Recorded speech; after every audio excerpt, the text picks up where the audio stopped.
యోగాతో బరువు తగ్గటం సులభం కేవలం 21 రోజుల్లో.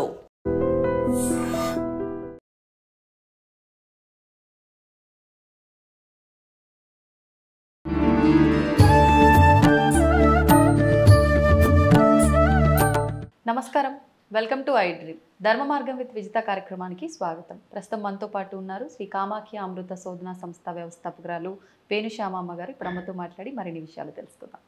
అమ్మ నమస్కారం. అమ్మ, చాలా వరకు చూస్తూ ఉంటాము, హోమాలకి ఎక్కువగా ప్రాధాన్యత ఉంటూ ఉంటుంది. ఎన్ని పూజలు చేసినా ఏం చేసినా హోమం చేయించుకుంటే అంత శుభం జరుగుతుంది అంటూ ఉంటారు. నేను వింటూ ఉంటాను మీ మాటల ద్వారా, ఎక్కువగా నిత్యము ఏదో ఒక దగ్గర హోమం చేస్తూనే ఉంటారు. ఎక్కడా చేయకపోయినా మన పీఠంలో అయినా సరే నిత్యం హోమం చేస్తూనే ఉంటారు. అసలు ఏంటి, ఎందుకు ఈ హోమానికి ఇంత ప్రాధాన్యత? మళ్ళీ ముఖ్యంగా హోమాల్లోకెల్లా చండీ హోమానికి ఇంకెక్కువగా ప్రాముఖ్యత ఉంది అంటుంటారు. ఒకసారి దాని గురించి వివరించండి. హోమం ఎందుకు చేసుకుంటాం అంటే, మనకి మామూలుగా మనం చాలాసార్లు వింటూ ఉంటాం, ఏదైనా ఒక పని చేస్తే అంటే ఈ పూజ చేసాం ఎందుకు అంటే దేవత తృప్తి చెందుతుంది అని చెప్తూ ఉంటారు.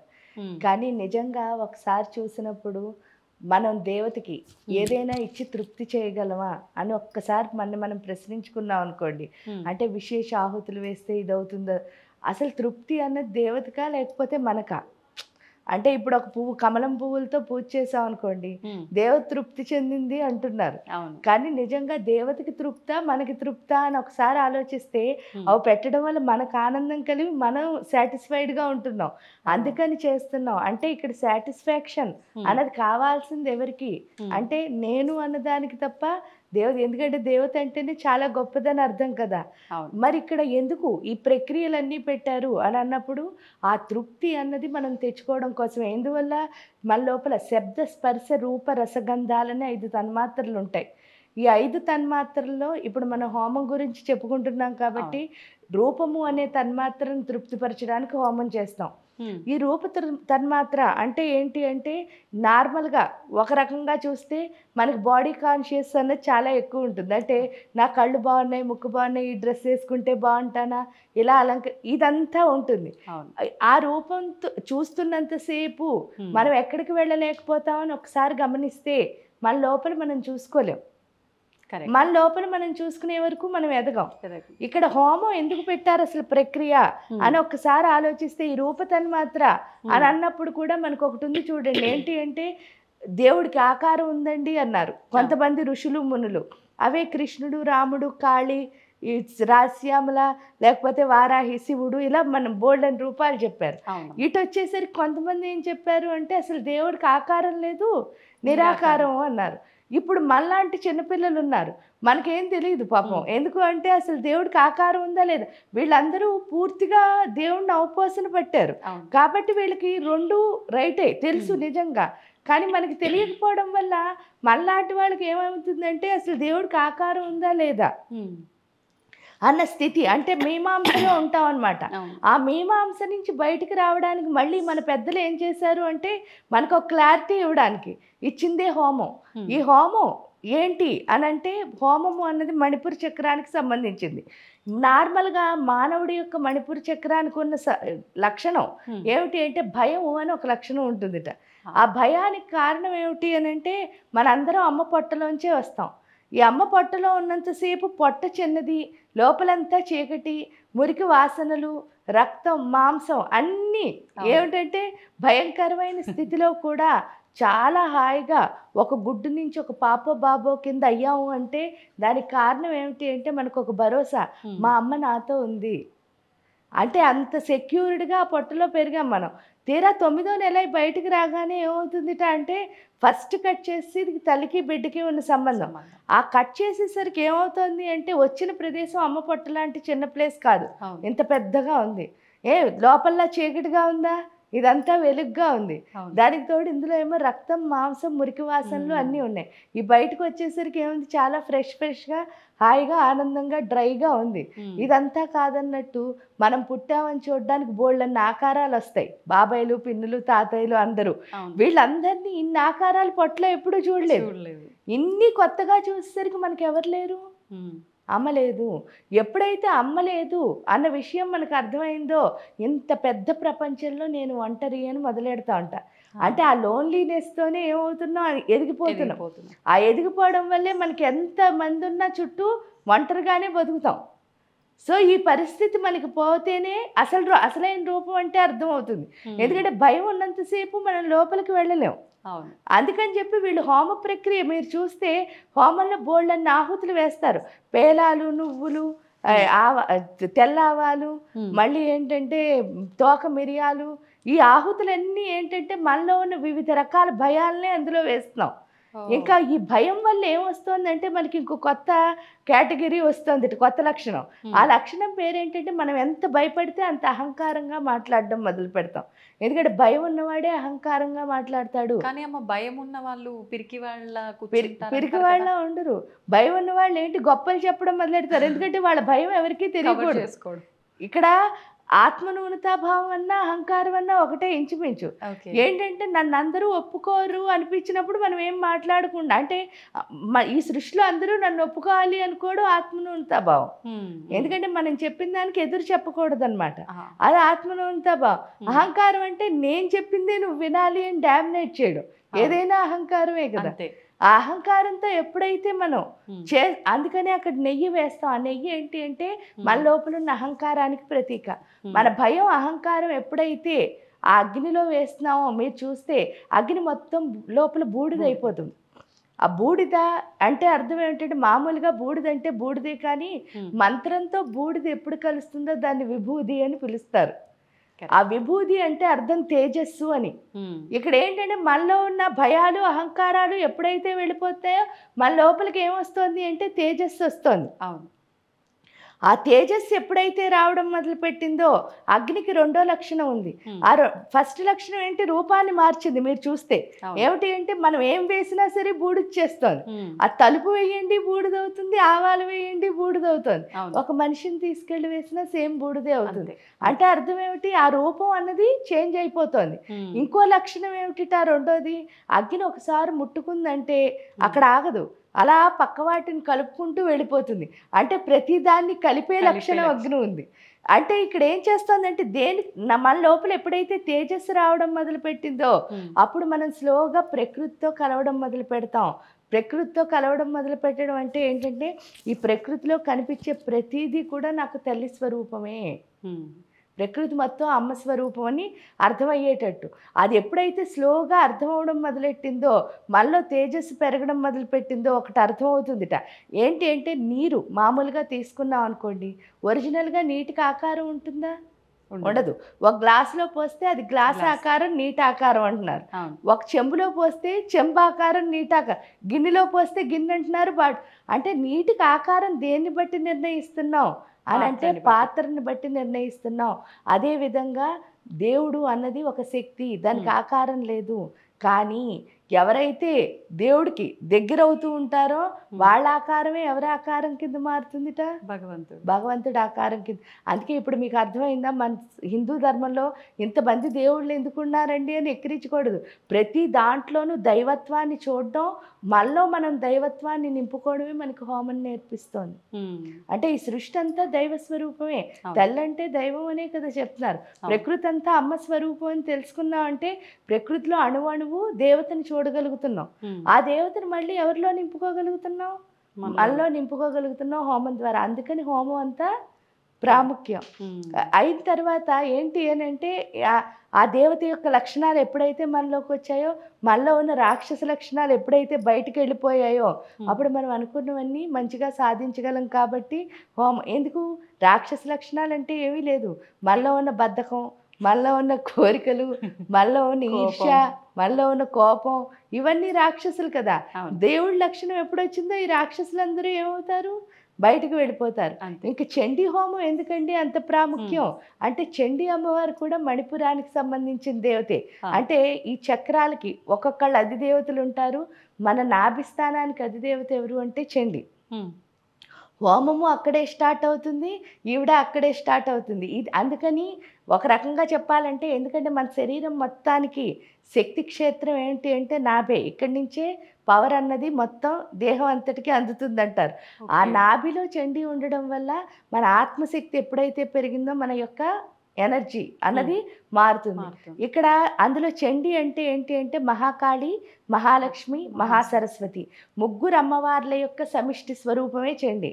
ఈ ముగ్గురు అమ్మలు మన లైఫ్లో మనకి ఎంత అవసరమో మనకే తెలుసు. అవును. ఎందుకంటే శక్తి లేకపోయినా తాళలేం, ఐశ్వర్యం లేకపోయినా ఉండలేం, అవును. జ్ఞానం జ్ఞానం లేకపోతే లేకపోయినా అసలే ఉండలేం. అవును. కాబట్టి ఈ 3 శక్తులు మనకి చాలా అవసరం. ఇక్కడ ఏంటి అంటే లక్ష్మీ రూపంలో అమ్మ ఏం చేస్తుందిట అంటే ప్రతి క్షణం మనకు ఒక రీసోర్స్ ఇస్తూనే ఉంటుందిట. లక్ష్మీదేవికి తన పిల్లలంటే చాలా ఇష్టం. ఎందువల్ల లక్ష్మీదేవి మనకు వనరిస్తుంది అంటే మొత్తం ఈ సృష్టి అంతటికి స్థితికారకుడు ఎవరు? విష్ణుమూర్తి. అవును. ఆయన భార్య అంటే రాజపత్ని ఆవిడ. కాబట్టి మొత్తం రాజ్యంలో ఉన్న పిల్లలందరూ ఆవిడ బిడ్డలే కదా. అంతే. అందుకని ప్రతి బిడ్డకి ఆవిడ ఏం చేస్తుందిట ప్రతి క్షణం ఏదో ఒక రీసోర్స్ ఇస్తూ ఉంటుంది. అవును. అది నాదే అని ఎవరైతే పట్టుకుంటారో వాడేమవుతాడు లైఫ్లో? ఎక్కడ ఆగడం లేదు, ఎక్కడ వాడు అక్కడికి వెళ్ళిపోతాడు. ఎవరైతే అది నాది కాదేమో అనుకుంటాడో, ఎందుకంటే మానవుడికి ఒక లక్షణం ఉంటుంది, వాడిది అంటే స్ట్రైట్గా అలాగే రావాలి. మీరు ఏ పని చేస్తున్నారో ఆ విధంగా వస్తేనే మీది అనుకుంటారు. కానీ ఇక్కడ అన్నీ ఒకేలా రావు. ఎలా వచ్చినా మీకు అనుకూలంగా మార్చుకునే స్థితి ఏదైతే ఉందో అదే మీ సక్సెస్ అన్నది. సో అది మనకి తెలియాలి అంటే వచ్చింది నాదే అన్న స్ఫురణ. అంటే నా దగ్గరికి ఏది వచ్చినా సరే నాది కాందేది నా దగ్గరికి రాదు. అది తెలిసే స్థితి ఎవరిస్తారు అంటే కాళీ. ఎప్పుడైతే మన ఎనర్జైజ్ చేస్తుందో అప్పుడు ఏమర్థం అవుతుంది? లక్ష్మీదేవి ఇచ్చిన ప్రతి వనరుని ఇది నాదే అని యాక్సెప్ట్ చేసే స్థితి కాళీ ఇస్తుంది. నాదే అని యాక్సెప్ట్ చేస్తే సరిపోతుందా? సరిపోదు. మళ్ళీ దాన్ని మనకు అనుకూలంగా మార్చుకోవాలి. అంటే జ్ఞానం ఉండాలి కదా. ఆ జ్ఞానాన్ని ఎవరిస్తారు అంటే సరస్వతి అమ్మవారు. కాబట్టి ముగ్గురు కలిసిన స్వరూపం.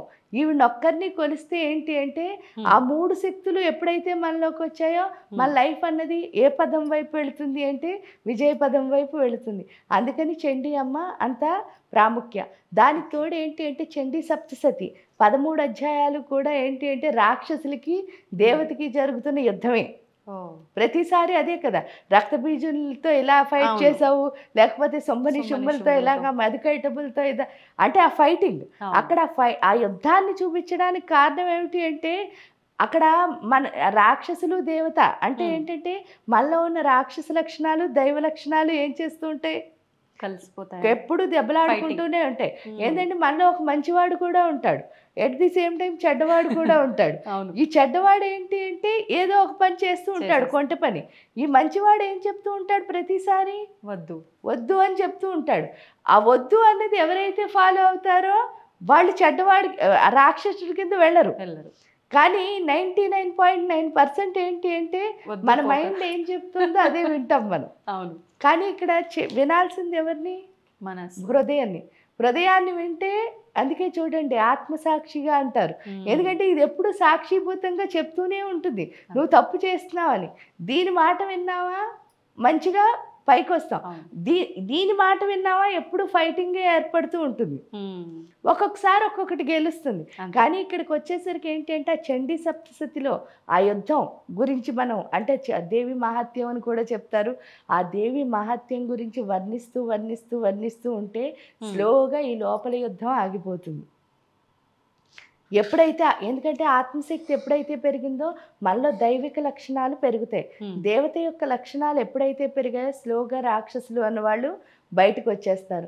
బయటకు ఎప్పుడైతే వచ్చారో ఫస్ట్ అన్నిటికంటే ఇంపార్టెంట్ ఏంటి అంటే మానవుడికి ఏమున్నా లేకపోయినా ప్రశాంతంగా ఉండడం. నిజంగా ఆ ప్రశాంతత అన్నది వస్తుంది చండీ పారాయణ అయినా హోమం అయినా. దానివల్ల ఏంటి అంటే దానికి తోడు ఇందాక చెప్పినట్టు ముగ్గురు అమ్మవార్ల యొక్క స్వరూపం అవ్వడం వల్ల మనం ఏంటంటే ఆవిడ ఒక్కరిని కొలిస్తే చాలు ముగ్గురు అమ్మలు మనతో ఉండి ఆవిడ వనరులు ఇస్తోంది. ఈవిడది నాదే అని తెలుసుకునేటట్టు అంటే స్ఫురణ ఎప్పుడు మర్చిపోకుండా చేస్తోంది. ఈవిడ దాన్ని మళ్ళీ మనకు అనుకూలంగా ఎలా ఉపయోగించుకోవాలో ఆ జ్ఞానాన్ని ప్రసాదిస్తోంది. ఎప్పుడైతే ఆ 3 మన దగ్గర ఉన్నాయో తప్పకుండా మనం ఏ పని చేసినా సక్సెస్ అవుతుంది. అందుకని చండీ అంత పవర్ఫుల్. దానికి తోడు ఇక్కడి నుంచి శక్తి వస్తుంది కాబట్టి ఆవిడ అదే చక్రాన్ని శుద్ధి చేస్తుంది. కాబట్టి ఎప్పుడైతే ఓపెన్గా ఉన్నామో, ఎందుకంటే అందులో మంత్రంలో కూడా విచ్చే అని అంటారు. విచ్చే అంటే అర్థం ఏమిటి? ఈ మణిపూర్ చక్రం అనేది ఎప్పుడైతే ఓపెన్ అవుతుందో ప్రకృతితో మనం కలవడం మొదలు పెడతాం. ప్రకృతితో ఎంత కలుస్తామో అంత ప్రకృతి శక్తులన్నీ మనం అంటే ప్రకృతిని యాక్సెప్ట్ చేస్తే చాలు, ప్రకృతి శక్తులన్నీ మన లోపలికి వచ్చి మనలో ఉత్సాహం అన్నది పెరుగుతుంది. ఎంత ఉత్సాహంగా ఉంటామో అంత ఎక్కువ పని చేస్తాం, ఎంత బాగా పని చేస్తామో అంత సక్సెస్ అవుతాం, ముందుకు వెళ్తాం. అదే అయితే అమ్మా అనుకుంటారంటే ప్రతి ఒక్కరు ఈ హోమాలు ఇలాంటివి చేసుకోవాలని, కానీ పూజ చేసుకున్నంత ఈజీగా హోమం చేసుకోలేము. మనసులో చేసుకోవాలనే సంకల్పం ఉన్నా సరే ముందుకెళ్ళలేకపోతుంటాం కొన్ని సందర్భాల్లో. అంటే మాకంతా మంచి జరుగుతుంది, మీరు అన్నట్టుగా ప్రతి ఒక్కరికి కావాల్సింది డబ్బు ఇవన్నీ పక్కన పెడితే ఫస్ట్ మనశ్శాంతి, ప్రశాంతంగా నిద్ర పట్టాలి. ఈ ఆలోచనలతో అసలు నిద్ర లేని రోజులు ఎన్నెన్నో ఉంటున్నాయి ప్రతి ఒక్కరికి కూడా. అయితే ఈ చండీ హోమం కూడా సామూహికంగా చాలా తక్కువగా చేస్తుంటారు. మీరు చెప్పారు ఇంతకు ముందర చండీ హోమం 108 హోమకుండాలతో చేస్తున్నాము అని చెప్పి. అంటే ప్రతి ఒక్కరూ ఇలా మేము సొంతంగా చేయలేము అనుకునే వాళ్ళని ఉద్దేశించా, అంటే సమాజ శ్రేయస్సు కోసమా, దేనికోసం మీరు ఆ సామూహికమైన చండీ హోమం చేస్తున్నారు? ఏంటంటే అమ్మ, సామూహికంగా ఏ పని చేసినా సరే, ఎందుకంటే ఐకమత్యమే మహాబలం అని అంటారు కదా, ఐకమత్యంగా ఏ పని చేసినా సరే మన భూమికి చాలా మంచిది. భూమికి ఎప్పుడైతే శక్తి బాగా అంటే మంత్రశక్తి, ఎందుకంటే మన భూమిని ఏమని పిలుస్తారో మీకు తెలుసు, భారతదేశాన్ని కర్మభూమి అని పిలుస్తారు. ఎందుకు అని అంటే ఇక్కడ ఋషులు మునులు చేసిన ఆ యొక్క ఆ తపస్సులు ఏవైతే ఉన్నాయో వాటి ద్వారానే మనందరం ఇంకా ఇప్పుడు ఇలా ఉన్నాము. అంటే ఎందుకంటే మన విద్య మన ఎప్పుడూ కాపాడుతూ ఉంటుంది. అందుకే ప్రపంచ దేశాలకు గురువుగా భారతదేశాన్ని చెప్పడానికి కూడా కారణం. అంటే అంత మంచి శక్తులున్న ఆ మంత్రంతో ఏమవుతుంది అంటే, మంత్రం మనం ఎంత జపిస్తామో అంత సూర్యశక్తితో మనం కనెక్ట్ అవుతాం. సూర్యుడు ఎప్పుడు ప్రాణాధారకుడు. మన ప్రాణశక్తిని ఎప్పుడైతే పెంచాడో దాని ద్వారా ఏమవుతుంది అంటే మనం అనుకున్నవన్నీ సాధించగలుగుతున్నాం. ఫస్ట్ అన్నిటికంటే సెల్ఫ్ కాన్ఫిడెన్స్ అన్నది ఎవరి వల్ల వస్తుంది అంటే సూర్య భగవానుడి వల్లే వస్తుంది. అందుకే ఆ మంత్రం అనేది ఏం చేస్తుంది, ఆ సౌరశక్తిని మన్ని కలుపుతోంది. ఇలా సామూహికంగా అందరం కలిసి చేయడం వల్ల ఏంటి అంటే మనతో పాటు మన భూమికి కూడా మంచిది. అందుకని ఇప్పుడు ఏంటి అంటే మనం చేస్తున్న కార్యక్రమాల్లో ఇప్పటి వరకు 108 హోమగుండాలతో చాలాసార్లు చేసాం. ఒక్కసారి చేసాం 1008 హోమగుండాలతో లాస్ట్ ఇయర్ డిసెంబర్ 8వ తారీఖున. అది అయిన తర్వాత మళ్ళీ ఇప్పుడు అక్టోబర్ 10వ తారీఖున మనం చేసుకుంటున్నాం. అది ఏమిటి అంటే ఆ 1008 హోమగుండాలతో 10,000 మంది కూర్చుని. ఎందుకంటే ఎంత ఎక్కువ మంది చేస్తే అంత భూమికి మంచిది. అవును, అందులో మనం అనుకుంటున్నది కూడా భూమికి శక్తి రావాలని, అంతే తప్ప మనం ఏదో స్వార్థంగా ఇది కావాలని అది కావాలి. ఎందుకు అని అంటే ఎప్పుడు చెప్తారు కదా, పని చేయి కానీ ఫలితం ఆశించుకొని. ఎందుకు ఫలితం ఎప్పుడు ఆశించామో మనం దాన్ని లిమిట్ చేసేస్తున్నాం. అంటే నాకు ఇది కావాలి అన్నాం అంటే వచ్చే ఫలితాన్ని మనం ఇంతే చేసేస్తున్నాం. అదే కనుక మనం వదిలేస్తే మన భూమి అంతా బాగుంటే దాంతోపాటు మనం కూడా ఏమవుతాం, బాగుంటాం అంతే. ఎందుకంటే మన ప్రపంచం బాగుంటే మనం బాగుంటాం. ఆ ఉద్దేశంతో మాత్రం చేస్తున్నది ఈ చండీ హోమం. ఇది అంటే ఎన్ని రోజుల కార్యక్రమం అమ్మా? ఇది 3 రోజులు. మొదటి రోజు 8వ తారీఖున ఎన్టీఆర్ స్టేడియం హైదరాబాద్లో జరుగుతుంది. ఇది మొదటి రోజు 8న ఏంటి అంటే సామూహిక లలితా సహస్ర పారాయణ. ఈ లలితా సహస్ర పారాయణ కూడా ఏంటి అని అంటే మన ఫిబ్రవరి 12వ తారీఖు నుంచి 240 days చేస్తున్నాము. ప్రతిరోజు యూట్యూబ్లో లైవ్ 5 to 6 అవుతుంది. అదేవిధంగా ఈ లాస్ట్ కార్యక్రమం కింద 8వ తారీఖు అందరం కలిసి కూర్చుని సామూహికంగా చేస్తున్నాం. ఇది ఎందుకు అని అంటే మామూలుగా లలితా సహస్రనామాలు చదవడం అందరూ బట్టి పట్టి చదివేసి నాకు లలితా సహస్రం వచ్చు, నేను చదువుతున్నాను, అది కాదు లలితా సహస్రం అంటే. ఎందుకు అంటే ఇప్పుడు మీ అమ్మగారు నాకు వచ్చండి మా అమ్మని చదివాను అని మీరు చెప్పగలరా? లేదు. ఎందుకంటే అమ్మని అనుభవించాలి. చదవడం, చెప్పడం, రాయడం ఏమిటి అది కాదు కదా. కాబట్టి ఆ అమ్మని అనుభవించాలి అన్న ముఖ్య ఉద్దేశంతోనే మేము చేస్తున్నది ఏంటి అంటే అక్కడ 360 అంటే 183 శ్లోకాల్లో అమ్మ గురించి వర్ణించారు వాళ్ళు. ఫస్ట్ 60 శ్లోకాలు మీరు చూస్తే అమ్మవారి యొక్క స్థూల దేహాన్ని వర్ణించారు. ఏంటి అంటే కళ్ళు ఇలా ఉన్నాయి, ముక్కు ఇలా ఉంది, నోరు ఇలా ఉంది, ఇవన్నీ ఎందుకు చెప్పారు ఒకసారి ఆలోచిస్తే ఏమనుకుంటున్నాం మనం, ఆవిడ సౌందర్యాన్ని వర్ణించినట్టు అనిపిస్తోంది. కానీ అక్కడ ఒక జ్ఞానం ఉంది ప్రతి దాంట్లోనూ. సపోజ్ చూడండి ఏమన్నారు, చలన్మీ నాభలోచన అంటే అర్థం ఏమిటి, కళ్ళు చేపల్లా ఉన్నాయండి అన్నారు. అంటే వాళ్ళు చెప్పింది ఏంటి, జలంలో ఉండాల్సిన చేపలు వచ్చి ఇక్కడ కదులుతున్నాయా అన్నట్టున్నాయా కళ్ళు అని చెప్పారు. వసిన్యాది వాగ్దేవతలు చాలా అందంగా, నిజంగా అంత అందమైన కళ్ళు అనడం ఒకటైతే, అక్కడ చేపలతో పోల్చడానికి, అందుకే అమ్మని మీనాక్షి అని కూడా అంటారు మీరు. చేపలతో పోల్చడానికి కారణం ఏమిటి అంటే, చేపకు ఒక లక్షణం ఉంటుంది. ఆ లక్షణం ఏమిటి అంటే ఎప్పుడు అది ముందుకే చూస్తూ ఉంటుంది, అంటే డీవియేట్ అవ్వదు, దానికి ఫోకస్ చాలా ఎక్కువ అనమాట. అంటే మన కళ్ళకి ఏముండాలి, ఫోకస్ అనేది ఎప్పుడు ఉండాలి, మనం ఇష్టమైన డీవియేట్ అయిపోకూడదు. మీరు చేయాలనుకున్న పని ఖచ్చితంగా మీకు ఒక అభిప్రాయం, నిర్ణయం ఉండాలి, అది కళ్ళు చెప్తున్నాయి. ఇప్పుడు చూడండి, ఇది లోపల పళ్ళ గురించి చెప్పారు. ఏమన్నారు, శుద్ధ విద్యాంకురాకార ద్విజపంతి ద్వయోజ్వల అన్నారు. అంటే అర్థం ఏమిటి అంటే, ఆ పళ్ళు వరుసలు రెండు చూస్తే ఎలా ఉన్నాయంటే శుద్ధ విద్య అంటే అంత మామూలుగా తెల్లగా ఉన్నాయని చెప్పేయచ్చు కదా, శుద్ధ విద్యతో ఎందుకు పోల్చారు అంటే నిజమైన విద్య, జ్ఞానం ఏంటి, సత్యమైన విద్యతో ఎందుకు పోల్చారు అని అంటే, ఎప్పుడు ఈ పళ్ళు కదులుతుంటేనే మనం మాట్లాడేవన్నీ బయటకు వస్తాయి. అంటే నిజమే మాట్లాడు తల్లి, ఎప్పుడు జ్ఞానమే చెప్పు, అక్కర్లేని మాట్లాడుకో అని పళ్ళు చెప్తున్నాయట. మళ్ళీ చూడండి, పద్మరాగ శిలాదర్శ పరిభావి కపోలభు అంటే ఆవిడ బొగ్గలు ఎలా ఉన్నాయట అంటే కెంపుల్లా మెరుస్తున్నాయి అన్నారు. పద్మరాగ శిలలు అంటే ఏంటి, కెంపులు. ఆ కెంపుకు ఒక లక్షణం ఉంటుంది, మీరు చూస్తే ఆ మంచి జాతిరత్నం కెంపు చూస్తే ఇటు సైడ్ నుంచి చూస్తే అటు సైడ్ మన ముఖం కనిపిస్తుందిట. అంటే దాని అర్థం ఏమిటి అంటే, దవడలు చూడండి కదులుతూ ఉంటాయి కదా మాట్లాడుతుంటే, అంటే అంత ట్రాన్స్పరెన్సీ, అబద్ధాలు ఆడకూడదు అనమాట, ఎప్పుడు నిజం చెప్పాలి, ఓపెన్ గా ఉండాలి, అది చెప్తున్నాయి దవడలు. అంటే ఒక్కొక్క పార్ట్ అంత బాగా, అమ్మవారిని ఏమైనా చుబుక శ్రీ విరాజిత అంటే గడ్డం చాలా తేజవంతంగా ఉంది అన్నారు. ఎందుకంది అది చెప్పారు అంటే, చూడండి కంఠంలోంచి శబ్దం వస్తుంది, ఇక్కడికి వచ్చేసరికి నేలిక్కి రాగానే జిహ్వ చాపల్యంతో అబద్ధాల కింద మారిపోతుంది. ఇది తేజస్సుగా ఉంటే ఏమవుతుంది అంటే, ఆ అబద్ధం కాస్త నిజం పలుకుతుంది. అంటే అలా ఒక్కొక్క దాని గురించి అమ్మవారి ఏ పార్ట్ గురించి వర్ణించినా అక్కడి నుంచి ఒక్కొక్క జ్ఞానం మనం నేర్చుకుంటూ వెళ్తున్నాం. అదేవిధంగా రెండోసారి వచ్చేసరికి చూడండి, ఆవిడ సూక్ష్మ శరీరాన్ని వర్ణించడం మొదలుపెట్టారు. ఆ సూక్ష్మ శరీరం గురించి కూడా అంతేను, మనం తత్వంలోకి ఎలా పంచప్రేత సనాసీన ఏది చూసినా సరే ఒక్కొక్క దగ్గర మనం నేర్చుకుంటూనే లోపలికి వెళ్తున్నాం. అంటే తత్వం నేర్చుకుంటూ లోపలికి వెళ్ళడం. ఎందుకంటే స్థూల దేహాన్ని శుద్ధి చేసుకుని ఒక్కొక్కటి ఎలా జ్ఞానవంతంగా అవ్వాలో ఫస్ట్ 60లో నేర్చుకుంటే, రెండో 60లో సూక్ష్మదేహాన్ని శుద్ధి చేసుకుంటే ఏమవుతుంది అంటే, నిజమైన ఆధ్యాత్మికత అంటే అర్థం మనకు తెలుస్తుంది. ఎందుకు ఆధ్యాత్మికత అంటే మనకు తెలుసు, ఇది వేస్తేనే దేవుడికి, ఇది చెయ్యకపోతే దేవుడికి కాదు, అసలు కాదు. పత్రం పుష్పం ఫలం తోయం, నువ్వేమిచ్చినా ఇవ్వకపోయినా నీ మనస్సు శుద్ధిగా ఇవ్వాలి. అదొక్కటే ఇవ్వనప్పుడు మీరు ఏం చేస్తే ఏమిటి ఉపయోగం ఉంది దేవుడికి? అది మనకు అర్థమయ్యేటట్టు, ఎందుకంటే ఇలా చెప్తే రాదు, ఓన్ ఎక్స్పీరియన్స్ ఉంటేనే. ఎందుకంటే పుస్తకాలు చదివాం, అదంతా ఇన్స్పిరేషన్. అది ఏమనుకుంటే చదివినంతసేపు బాగా ఇన్స్పైర్ అవుతాం, అది నేనేనేమో అనిపిస్తుంది. సపోజ్ రామాయణం చదివితే రాముడు మనం అనిపిస్తుంది, సీత మనం అనిపిస్తుంది, భరతుడు మనం అనిపిస్తుంది, రావణాసుడు మనం అనిపించదు కదా. ఆయన ఎంత గొప్ప భక్తుడైనా, ఎందుకంటే మనం ఎప్పుడు హీరో క్యారెక్టర్తోనే లింక్ అవుతాం. కానీ నిజంగా మనలో ఉన్నది హీరో క్యారెక్టరా కాదో ఎలా లేదు, విలన్ క్యారెక్టరే ఉంది. సో ఈ విలన్ క్యారెక్టర్ని హీరో కింద మార్చుకోవాలి అంటే తప్పకుండా మన లోపల దైవత్వం రావాలి. మన ఎదుగుదల అన్నది ఎప్పుడు సూక్ష్మదేహం ఎంత శుద్ధిగా ఉంటుందో అంత బాగా.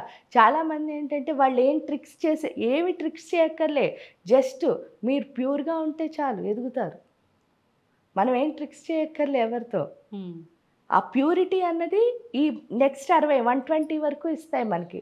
ఆ తర్వాత 121 నుంచి మళ్ళీ 180 వరకు ఏంటి అంటే మన ఆలోచన స్థితిని మారుస్తాయి. దాన్నే కారణ శరీరం శుద్ధి. అప్పుడు పెద్ద పెద్ద ఆలోచనలు ఎప్పుడు వచ్చాయో, అందుకే లాస్ట్ నామం చూడండి ఎంత బాగా చెప్పారో, అనఘా అద్భుత చారిత్ర వాంఛితార్థప్రదాయిని.